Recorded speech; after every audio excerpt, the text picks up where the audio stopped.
Hello everyone. Today we are starting a new chapter, that is the chapter number 11 of class 6, the airy tales. So students, आज हम air के बारे में पढ़ेंगे. So what is the air? So first topic is air. So students, air is a homogeneous mixture of a number of gases. तो air में एक नहीं, दो नहीं, बल्कि बहुत सारे ऐसे gases होती हैं. Gases का mixture होता है, ठीक है. So air is a homogeneous mixture of the number of gases.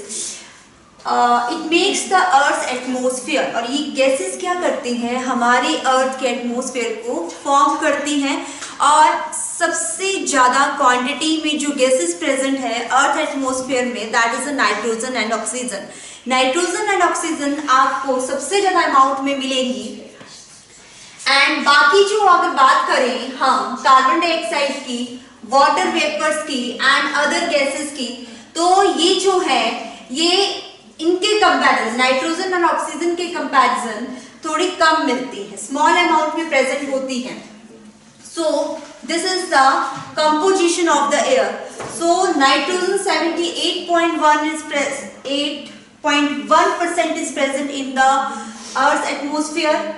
Now second is oxygen, and the percentage of oxygen, that is a 2.9%, almost 21%, and carbon dioxide is 0.035%, and other gases, where are the other gases? The amount of other gases are 0.06596. तो students, ये air है. Air में सिर्फ एक gas नहीं होती है, बहुत सारी गैसेस होती हैं. एंड इनकी कंपोजिशन जो है वो इस तरह से इस चार्ट में आपको दिख रहा है. अदर गैसेस की बात करें तो इसमें neon, helium, krypton, hydrogen, xenon, ozone, radon and water vapours आती हैं. So now come to the next topic, that is how to prove the presence of air. कैसे प्रूव करोगे कि एयर प्रेजेंट है कि नहीं है? तो इसके बारे में लेट्स सी सम एग्जांपल्स. अगर आपने ट्रीज को देखा होगा, ट्रीज की ब्रांचेस स्विंग करती हैं, तो moving of air is called as wind. चलती हुई हवा को हम क्या बोलते हैं? विंड बोलते हैं स्टूडेंट्स. और आपने देखा होगा कि जब विंड फोर्सफुली चलती है तो क्या होता है, तो जो ब्लेड्स होते हैं विंड मिलके वो रोटेट करना शुरू करते हैं, जिस वजह से due to the force of air and the movement of this used to generating the electricity. Wind mill देखी होंगी आपने, बड़ी बड़ी विंड मिल्स लगाई होती हैं, एयर के प्रेशर से वो चलती हैं. जितनी फोर्सफुली एयर चलेगी उतनी तेजी से वो विंड मिल्स चलती हैं. और उन्हीं विंड मिल की वजह से वो जो इलेक्ट्रिसिटी, जनरेटिंग इलेक्ट्रिसिटी जो होती है, उस तरह से बाय द मोटर से, मोटर की हेल्प से वो इलेक्ट्रिसिटी जो होती है वो जनरेट होती है. और आपने देखा होगा कई टाइम कि ट्रीज की ब्रांचेस स्विंग करती हैं, that is the movement of the air की वजह से. सो इस चीजों को देखने से हमें पता चलता है कि वाकई में एयर जो है वो प्रेजेंट है. Now next is uses of air. Air के क्या क्या यूजेस हो सकते हैं? तो फर्स्ट चीज आपको सबको पता है, air is used in the respiration process. Respiration process किसमें? लिविंग बीइंग्स में, which is essential for them to obtain the energy from the various body functions. अगर हम जो भी खाना खाते हैं तो वो ब्रेक डाउन होता है और उससे हमें एनर्जी मिलती है. तो ये तो इस फूड को ब्रेक डाउन करने के लिए हमें ऑक्सीजन चाहिए, ठीक है. तो वो ऑक्सीजन कहाँ से मिलेगी? हमें इसी एयर से मिलेगी, बाय ब्रीथिंग, थ्रू ब्रीथिंग. तो इसी एयर जो है, तो फर्स्ट यूज इसका है, रेस्पिरेशन में यूज होती है. सेकेंड, अगर हम देखें कंबस्शन प्रोसेस में, तो कंबस्शन प्रोसेस विदाउट ऑक्सीजन कोई भी चीज नहीं चलती है. सो कंबस्शन की प्रोसेस में एयर की जरूरत होती है, which is use to cook the food, जिस वजह से हम खाना पकाते हैं, हमारे व्हीकल्स रन करते हैं और इलेक्ट्रिसिटी प्रोड्यूस होती है. तो second is the uses of the air is that. And now next is the it provides the nitrogen which required for the growth of the plant. हमें पता है कि एयर में नाइट्रोजन 78.1% है, और ये नाइट्रोजन जो है कंबस्शन में हेल्प नहीं करती है, ठीक है, ना ही रेस्पिरेशन में हेल्प कर रही है, बट ये प्लांट की ग्रोथ के लिए बहुत एसेंशियल है. It is very essential for the growth of the plants. So third use it is. Now next use is it has oxygen which is essential for sustaining life on the earth. Air में oxygen होती है, बिना oxygen के कोई भी जीव सांस नहीं ले सकता। No one can breathe in the absence of oxygen. Now next stage is also provides the carbon dioxide. ये एयर में कार्बन डाइऑक्साइड प्रेजेंट है, तो ये गैस किस चीज के लिए एसेंशियल है? For the photosynthesis process. Photosynthesis की प्रोसेस के थ्रू ही प्लांट्स जो होते हैं वो अपना खाना बना सकते हैं। Now next is it is useful in the movement of the birds and insects as well as sailboats, balloons and gliders. आपने ग्लाइडर्स देखे होंगे, बिग बलून्स देखे होंगे, एयर के प्रेशर से ही वो क्या करते हैं? मूव करते हैं।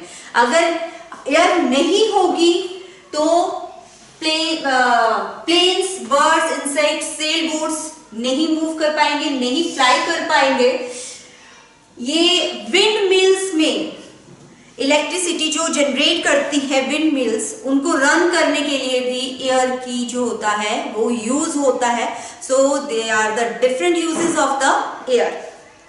नाउ नेक्स्ट इज, हमने देखा एयर कितनी एटमॉस्फेयर में प्रेजेंट है, अर्थ के एटमॉस्फेयर को बनाती है, एयर के यूजेस क्या है। अब हम ये देखेंगे कि एयर के कंपोनेंट्स को हम वन बाय वन डिस्कस करेंगे। So first component of the air is nitrogen and its symbol is N2. Symbol nitrogen का N2 होता है। ये ना कंबस्टिबल गैस है और ना ही ये कंबस्टन को सपोर्ट करती है, ना जलती है और ना ही जलने की प्रोसेस में हेल्प करती है। इसका कोई काम नहीं है इसमें। बट मोस्ट इंपॉर्टेंट क्या है कि नाइट्रोजन को देखा जाए, इस गैस को देखा जाए तो ये कलरलेस होती है, इसकी कोई स्मेल नहीं होती, इसकी कोई ऑर्डर नहीं होता और ना ही किसी केमिकल रिएक्शंस में जाती है किसी ऑर्डिनरी टेम्परेचर पे, इसलिए हम इसको नॉन रिएक्टिव गैस बोलते हैं। So nitrogen is a non reactive gas, सबके साथ जल्दी से घुल मिल नहीं पाती है ये, ठीक है। और नेक्स्ट चीज देखा जाए तो ना ही कंबस्टिबल है और ना ही कंबस्टन की प्रोसेस में हेल्प करती है और कलरलेस और ऑर्डरलेस गैस है। Nitrogen is present in the living beings in the various forms such as proteins. Nitrogen present होती है बट वेरियस फॉर्म्स में। अगर हम लिविंग बींग्स की बात करें तो वेरियस फॉर्म में नाइट्रोजन प्रेजेंट है। अगर हम अपनी बात करें तो प्रोटीन्स में भी नाइट्रोजन है, नाइट्रोजन से प्रोटीन्स बनती है आपकी। Although nitrogen is present in a large amount in air, it cannot be used directly by the plants.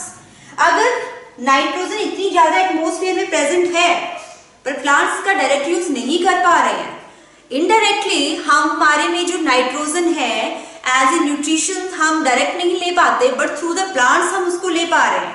तो ये नाइट्रोजन प्लांट्स ले कैसे रही हैं? तो स्टूडेंट्स, ये जो नाइट्रोजन है ये प्लांट्स जो होते हैं डायरेक्ट फॉर्म में नहीं लेते बल्कि नाइट्रेट एंड अमोनियम की फॉर्म्स में ली जाती है। नाइट्रोजन जो है, नाइट्रोजन फिक्सेशन इस प्रोसेस को बोलते हैं, जिसके जरिए जो एनिमल्स हैं वो एटमॉस्फेयर की नाइट्रोजन को एक यूजेबल फॉर्म में चेंज करके through the process of nitrogen fixation, तब ये नाइट्रोजन यूज की जाती है। कई बैक्टीरिया जो हैं वो भी नाइट्रोजन फिक्सेशन में हेल्प करते हैं और ये बैक्टीरिया जो होते हैं मोस्टली सॉइल में प्रेजेंट होते हैं या लेगुमिनस प्लांट्स देखी जाए जिनके पास रूट नोड्यूल्स होते हैं, वहां पे ये हेल्प, राइजोबियम बैक्टीरिया जिसका नाम है, वो हेल्प करते हैं नाइट्रोजन फिक्सेशन में। सो नेक्स्ट देखा जाए तो जो प्लांट्स होती हैं वो नाइट्रेट एंड अमोनियम की फॉर्म में, नाइट्रेट NO3 नेगेटिव फॉर्म होता है, तो ये इसकी फॉर्म में नाइट्रोजन लेते हैं, डायरेक्ट एटमॉस्फेयर में नहीं ले पा रहे हैं, पहले उसको कन्वर्ट कर रहे हैं नाइट्रेट एंड अमोनियम। फिर उसके बारे में बात की जाए कि नाइट्रोजन फिक्सेशन जो होता है वो लाइटनिंग, जब बिजली गरजती है ना तब नाइट्रोजन फिक्सेशन होती है। तब एटमॉस्फेयर की जो नाइट्रोजन होती है वो नाइट्रोजन डाइऑक्साइड में कन्वर्ट हो जाती है और रेन वाटर के साथ कंबाइन करके नाइट्रेट्स फॉर्म करती है और फिर इसको ये प्लांट्स जो हैं इस नाइट्रोजन को यूज करते हैं। इसके बाद देखा जाए जब कोई प्लांट या एनिमल मर जाता है तो माइक्रो ऑर्गेनिजम्स को डिकम्पोज कर देते हैं और जो नाइट्रोजन होती है फिर से एटमॉस्फेयर में चली जाती है, go back to the atmosphere. So इस तरह से एक नाइट्रोजन साइकिल चलता है हमारे एटमॉस्फेयर में। नाउ अब हम next component of the air की बात करें, दैट इज द ऑक्सीजन।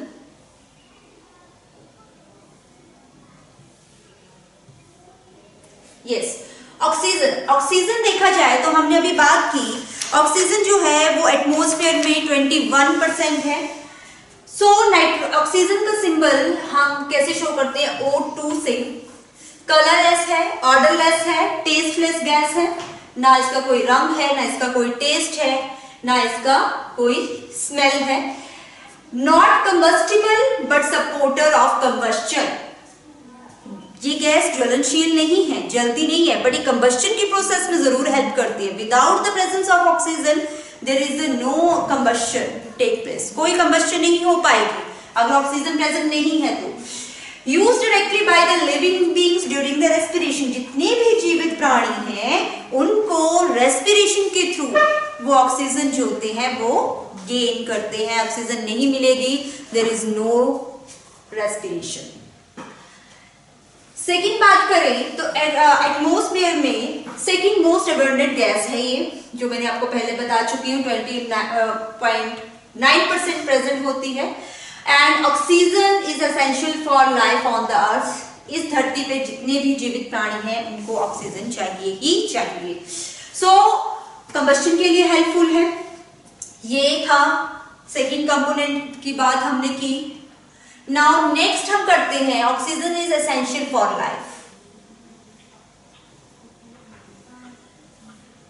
अगर स्टूडेंट्स हम फिश की बात करें, किसी भी एक्वाटिक क्रीचर्स की बात करें, चाहे वो क्रैब्स हैं, चाहे वो मरीन क्रैब्स हैं, चाहे इंसेक्ट्स हैं, ठीक है, तो वो क्या करते हैं, जो वाटर में ऑक्सीजन डिसॉल्व होती है थ्रू द गिल्स, उसको यूज करते हैं। अपने गिल्स की हेल्प से उस डिसॉल्व ऑक्सीजन को, जो पानी में घुली हुई है, उस ऑक्सीजन को यूज करते हैं, जिस वजह से वो लाइफ प्रोसीड करते हैं। अगर फ्रेश वाटर वॉर्म्स की बात करें तो वो भी ऑक्सीजन को ब्रीथ करता है थ्रू द बॉडी वॉल्स, ठीक है। इस ऐसे जो रेस्पिरेशन बॉडी वॉल से होती है, स्किन से होती है, उसको हम क्यूटेनियस रेस्पिरेशन बोलते हैं। सो ये फ्रेश वाटर वॉर्म्स भी इस ऑक्सीजन को बाय बॉडी वॉल्स के थ्रू एब्जॉर्ब कर लेते हैं। जो पानी में घुली हुई डिसॉल्व्ड ऑक्सीजन है उसको यूज कर लेंगे। नेक्स्ट हम बात करें तो some insect such as the water boatman, ये वाटर बॉटमैन है, ये इस इंसेक्ट का नाम है, carry an air bubble on their body surface and draw the oxygen from this bubble with the are under water. तो इसके एक बॉडी के ऊपर एक एयर बबल होता है। वो क्या करता है, अगर वो पानी में है तो जो डिसॉल्व पानी की ऑक्सीजन है उसको वो सक कर लेगा, एकदम से एब्जॉर्ब कर लेगा थ्रू दिस वाटर बबल। तो इस तरह से ये रिस्पायर करता है। अगर हम कुछ और क्रीचर्स की बात करें, जैसे डॉल्फिन है, वेल्स हैं, तो इनके पास गिल्स जैसे कोई स्ट्रक्चर तो नहीं होता, बट ये फिर भी ऑक्सीजन जो पानी में डिसॉल्व होती है उसको यूज करती हैं। ये सरफेस पे आती हैं, वाटर सरफेस पे आती हैं थोड़े थोड़े टाइम के बाद, और डायरेक्टली एयर में भी ऑक्सीजन जो प्रेजेंट है उसको यूज करती है। The plants that are partially submerged in the water, जो प्लांट पानी में होते हैं, such as floating plants, swamp और मार्शी प्लांट्स, वो भी ऑक्सीजन सबमर्ज मींस आधे पानी में होंगे, आधे ऊपर होंगे। सो वो भी एटमॉस्फेयर की एयर को यूज करते हैं। And they do this through the small openings on their parts that lie outside the water. And on other hand, plants that are fully submerged in water absorb the dissolved oxygen present in the water through their surfaces. Submerge की तो बात हमने कर ली कि जो आधे पानी में डूबे और आधे पानी के सरफेस पे हैं, तो डायरेक्ट एयर जो है वो यूज कर ले रहे हैं। बट जो पूरी कंप्लीटली पानी में डिप्ड है, पूरे अंदर पानी में है, तो वो क्या करते हैं, वो भी डिसॉल्व्ड ऑक्सीजन को अपने सरफेस के थ्रू, अपने बॉडी प्लांट की जो बॉडी सरफेस होता है उसके थ्रू उस डिसॉल्व्ड ऑक्सीजन को एब्जॉर्ब कर लेते हैं। ये था हमारा ऑक्सीजन। अगर हम नेक्स्ट कंपोनेंट की बात करते हैं स्टूडेंट्स, तो वो आता है carbon dioxide, symbol is CO2।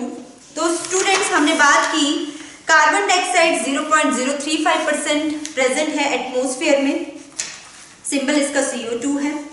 ये क्या होती है, ये जब हम रेस्पिरेशन करते हैं, ड्यूरिंग रेस्पिरेशन जब हम ब्रीद आउट करते हैं तो ये कार्बन डाइऑक्साइड जो होती है वो ब्रीद आउट होती है। और during the combustion of the fossil fuels, जब हम किसी फॉसिल फ्यूल्स को जलाते हैं तब भी ये कार्बन डाइऑक्साइड जो होती है वो रिलीज होती है। अगर हम बात करें कार्बन डाइऑक्साइड प्रेजेंट है तो कैसे पता चलेगा, तो ये क्या करते हैं, लाइम वाटर को मिल्की कर देता है, turns the lime water milky. Carbon dioxide is a colorless and odorless gas that makes the 0.035% of the air around us. It is important for the process of photosynthesis in plants. Yes, carbon dioxide का use किधर है, ये photosynthesis की process में help करता है। Plants without carbon dioxide की presence में खाना नहीं बना पाते। और ये carbon dioxide in the atmosphere is also important in maintaining the temperature of the earth के टेम्परेचर को मेंटेन करने में भी कार्बन डाइऑक्साइड बहुत हेल्पफुल होता है। Now is green house effect. Green house effect के बारे में बात करें तो स्टूडेंट्स, ग्रीन हाउस इफेक्ट क्या है कि अर्थ क्या करती है, जो भी सन की सोलर रेडिएशंस आती हैं, जो भी पृथ्वी पर सोलर रेडिएशंस आती हैं, वो वापस बाउंस बैक उसके साथ अर्थ सरफेस के साथ टकरा के वापस जाती हैं, रिफ्लेक्टेड बैक हो जाती है। बट कार्बन डाइऑक्साइड क्या होता है, इस सोलर रेडिएशंस को वापस नहीं जाने देता। कुछ गैसेस जो जैसे कार्बन डाइऑक्साइड, कार्बन मोनोऑक्साइड जो है, इन रेडिएशन को, सोलर रेडिएशन को वापस नहीं जाने दे रहा है, नहीं जाने देता, तो इट मींस ग्लोबल वार्मिंग होना शुरू हो जाती है, जिस वजह से आपकी आइस कैप्स जो है वो मेल्ट हो रही है डे बाय डे। सी में जो वाटर का लेवल है वो ज्यादा हो रहा है day by day due to this greenhouse effect. तो ये ग्रीन हाउस इफेक्ट जो है, कार्बन डाइऑक्साइड सबसे बड़ा कॉज है। So, Earth reflects a part of the solar radiation that falls on it, and certain gases like carbon dioxide present in the atmosphere trap the thermal radiation reflected by the Earth and sent back to the Earth's surface and the lower layers of the atmosphere. So, this effect is known as the greenhouse effect, and the gases responsible for this effect is known as green house gases. इनको हम green house gases बोलते हैं, जो solar radiation को वापस नहीं जाने देती, वो अर्थ में ही उनको रहने देती है, या उनकी लोअर एटमॉस्फेयर की जो सबसे नीचे वाली लेयर है वहां तक उसको पहुंचा देती है, जिस वजह से वार्म अप हो जाती है हमारी पृथ्वी। ठीक है, व्हाट इज द कंसर्न, क्या चिंता का विषय है, अगर ऐसा हो जाए तो क्या होगा, तो इसके बारे में हम बात करेंगे।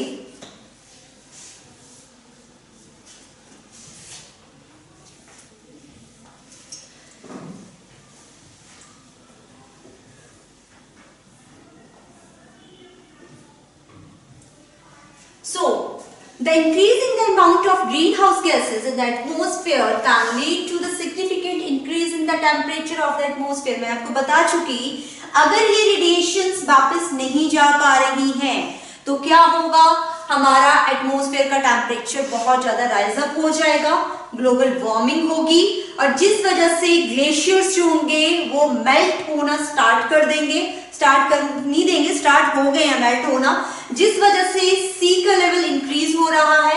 और इसके कॉन्सिक्वेंसेस क्या हैं, areas lying close to the sea may get submerge. तो समुद्र के पास की जितनी भी जगह है वो भी डूब जाएगी। And the global warming may also bring out the extreme ecological imbalance and weather changes। Global warming की वजह से इकोलॉजिकल इम्बैलेंस हो जाएगा, वेदर चेंज हो जाएंगे। मौसम में आपने देखा ही है, ये तो सामने देखने को मिल रहा है कि मौसम में कितना चेंजेस आ गए, वेदर कंडीशंस कितनी चेंजेस हो रहे हैं वेदर कंडीशंस में, जिस वजह से क्या होगा, एक्सटिंक्शन ऑफ सर्टेन स्पीसीज, हमारी स्पीशीज जो होंगी विलुप्त हो जाएंगी। कई ऐसे स्पीसीज है, प्लांट्स की है, एनिमल्स में है, वो हमें देखने को नहीं मिलेंगे, like a dinosaurs. And such polar bears living in the polar regions of the world, वो भी एक्सटिंक्ट हो जाएंगे, पोलर बियर भी देखने को नहीं मिलेंगे। और हाई रेनफॉल वाले एरियाज जो हैं, या सूखे, जहां पे सूखा पड़ा रहता है 12 महीने, वो भी चेंज हो जाएंगे, वो भी चेंज हो जाएंगे। So how to improve the situation, हम इस सिचुएशन को कैसे इम्प्रूव कर सकते हैं? सो इस सिचुएशन से निपटने के लिए हमें ज्यादा से ज्यादा प्लांट्स लगाने चाहिए, क्योंकि we all of you know that कि प्लांट जो होते हैं वो कार्बन डाइऑक्साइड के लेवल को मेंटेन करके रखते हैं, फोटोसिंथेसिस के प्रोसेस में कार्बन डाइऑक्साइड को यूज करते हैं, ठीक है, और ऑक्सीजन देते हैं। इस वजह से जितने ज्यादा प्लांट्स होंगे ग्लोबल वार्मिंग उतनी ज्यादा रिड्यूस होगी। सो मोर plants will absorb the more carbon dioxide from the air and that will decrease the amount in the air. Air में कार्बन डाइऑक्साइड का अमाउंट डिक्रीज हो जाएगा और ग्लोबल वार्मिंग की समस्या जो होगी वो सॉल्व हो जाएगी। Balance between oxygen and carbon dioxide, अब नेक्स्ट हम टॉपिक इसके बारे में बात करेंगे कि कार्बन डाइऑक्साइड और ऑक्सीजन का बैलेंस कैसे बना के रखें हम। तो students, plants and animals maintain a balance between the oxygen and carbon dioxide in the atmosphere. Plants और एनिमल्स दोनों जरूरी हैं एटमॉस्फेयर में ऑक्सीजन और कार्बन डाइऑक्साइड के बैलेंस को, संतुलन को बनाए रखने के लिए। आपको पता है प्लांट्स एब्जॉर्ब करेंगे carbon dioxide through the process of photosynthesis और एनिमल्स जो होंगे वो ऑक्सीजन यूज करेंगे और कार्बन डाइऑक्साइड देंगे through the process of respiration.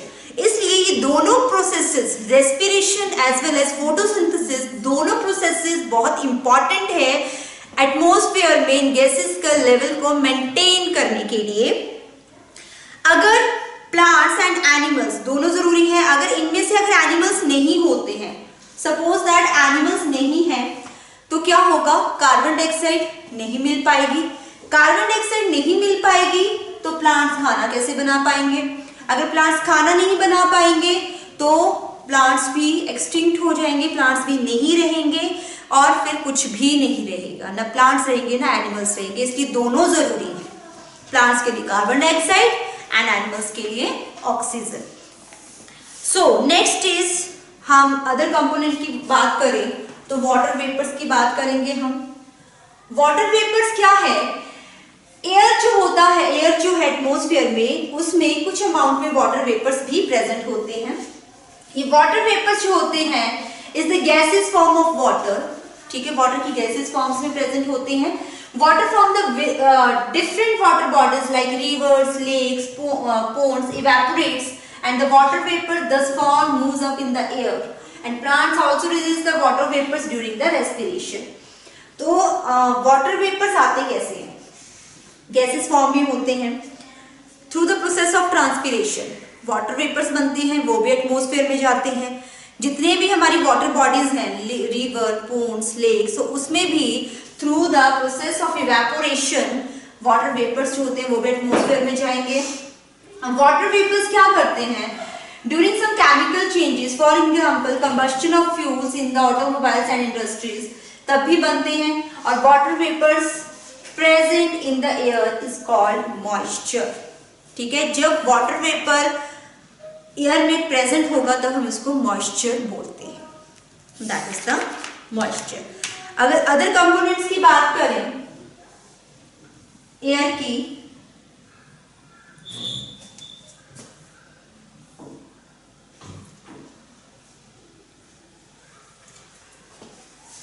इन सब के बारे में डिस्कस करने के बाद अगर हम दूसरी चीजों के बाद में बात करते हैं कि एयर में और कौन सी चीजें प्रेजेंट होती हैं, तो उसमें अदर गैसेस आती हैं, डस्ट आते हैं, पोलन ग्रेन्स, पॉलन आते हैं, स्मोक्स आती हैं, ठीक है, स्मोक पार्टिकल्स आते हैं। ये सारा एयर में भी प्रेजेंट होते हैं गैसेस के अलावा।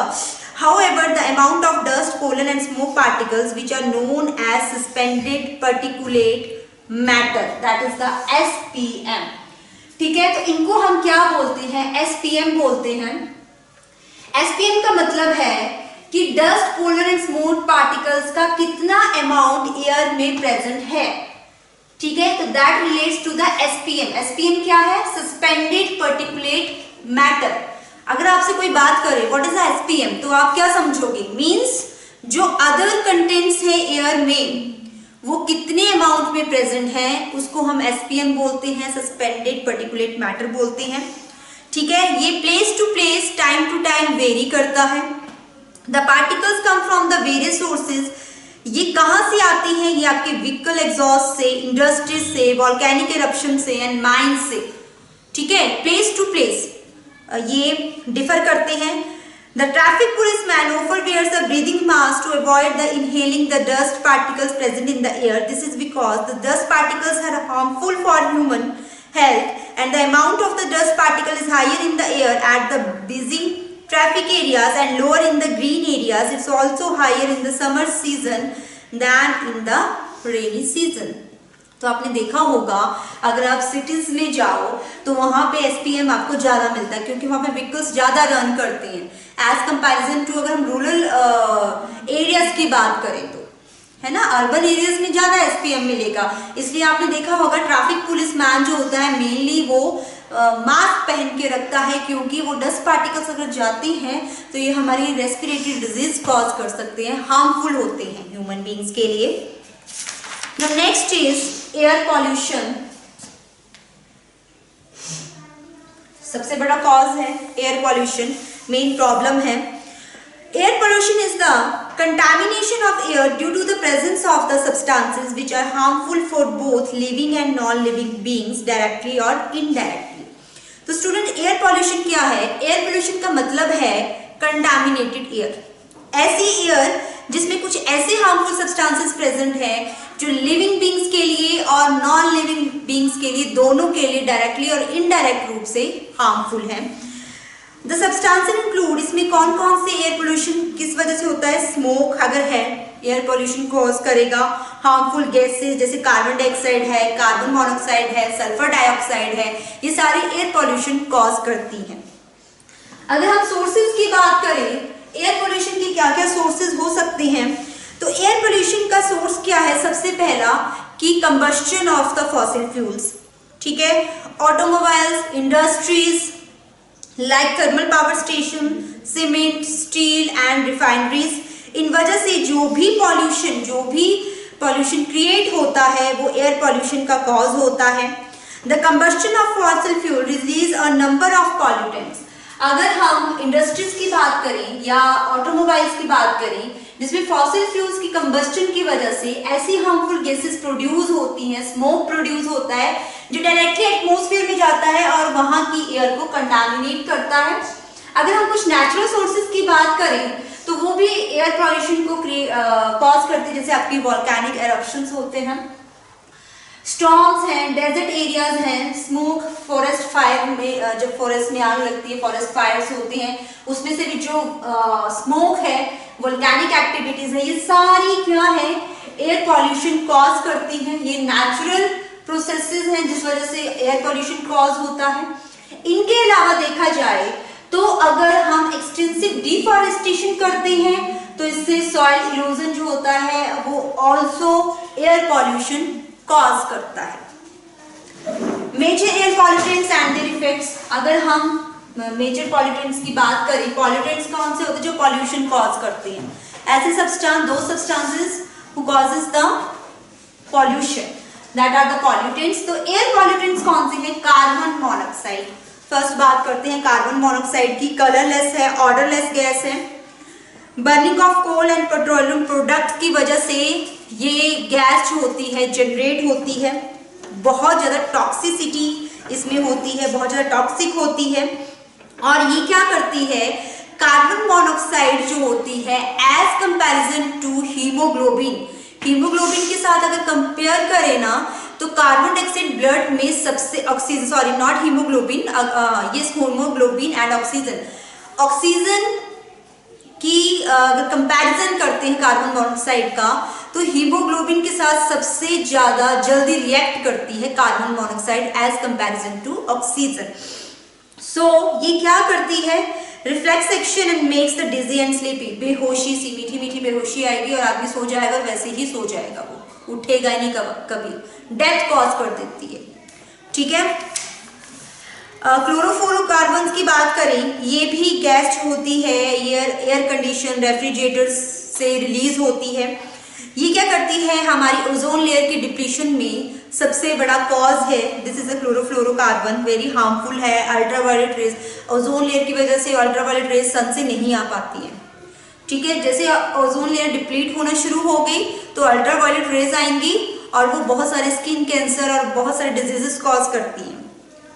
कार्बन डाइऑक्साइड की बात करें तो ह्यूमन एक्टिविटीज से भी बहुत ज्यादा कार्बन डाइऑक्साइड रिलीज होती है, कोल के जलने से, फॉसिल फ्यूल्स के जलने से, हम रेस्पिरेशन के थ्रू, ये ग्लोबल वार्मिंग कॉज कर रही है। सल्फर डाइऑक्साइड की बात करें तो बहुत सारे ऐसे इंडस्ट्रीज प्रोसेसेस हैं और बर्निंग ऑफ कोल की वजह से ये सल्फर डाइऑक्साइड प्रोड्यूस होता है, जो कि स्मोक और एसिड रेन की वजह है। सस्पेंडेड एसपीएम की बात करें तो क्या होता है, solid particles in the air in the form of smoke, dust and pollens remain suspended causing the reduce visibility. दिखता नहीं है, धुंध सी छाई रहती है। अपने शहरों में देखोगे तो तुम्हें बहुत ज्यादा स्मोक दिखेगी, है ना। वो फॉग नहीं होती, वो स्मोक होता है, क्योंकि वहां पे स्मोक जो होता है, डस्ट पार्टिकल्स जो होते हैं वो हवा में, एयर में प्रेजेंट होते हैं। When such polluted air is taken during the breathing, बहुत सारे रेस्पिरेटरी डिजीजेस कॉज हो जाती है। लास्ट हम देखेंगे measures to control the air pollution. क्या क्या मेजर्स हैं एयर पॉल्यूशन को कंट्रोल करने के लिए? सबसे पहला मेजर है कि सबसे ज्यादा तुम पेड़ लगाओ, एफॉरेस्टेशन, ठीक है। Efficient emission of the control system, automobiles का उतना ही यूज करो जितना चाहिए। हार्मफुल पॉल्यूटेंट गैसेज ऐसे इंडस्ट्रीज में डे बाय डे दिखना चाहिए, इतने दिन ये इंडस्ट्री चलनी चाहिए, इतने दिन टाइमिंग होनी चाहिए इसकी, ताकि पॉल्यूशन कम क्रिएट हो, ठीक है। सीएनजी गैसेस का यूज करो, लिक्विड पेट्रोलियम गैस का यूज करो, क्योंकि ये पॉल्यूटेंट्स को कम रिलीज करता है। बैटरी ऑपरेटेड व्हीकल्स का ज्यादा से ज्यादा यूज कीजिए ताकि स्मोक ना निकल पाए, है ना। और alternative source of energy, solar energy, hydro energies का ज्यादा यूजेस करिए, विंड एनर्जीज का ज्यादा यूजेस कीजिए। Industrial areas and residential areas में pollutant released by the industry clearly demonstrated to protect the people from these industries, and people should encourage to plant the more trees to reduce such type of carbon dioxide in air. So plants तो सबसे बड़ी हर चीज को problem को solve करते हैं। जितने ज़्यादा प्लांट्स लगाओगे एयर पॉल्यूशन भी कम करेगा, नॉइज पॉल्यूशन भी कम करेगा। सो स्टूडेंट्स, आज हमने एयर के बारे में, उसके कंपोनेंट्स के बारे में, एयर पॉल्यूशंस के बारे में पढ़ा। नेक्स्ट हम नेक्स्ट चैप्टर के बारे में स्टडी करेंगे। So thank you so much, your chapter is over.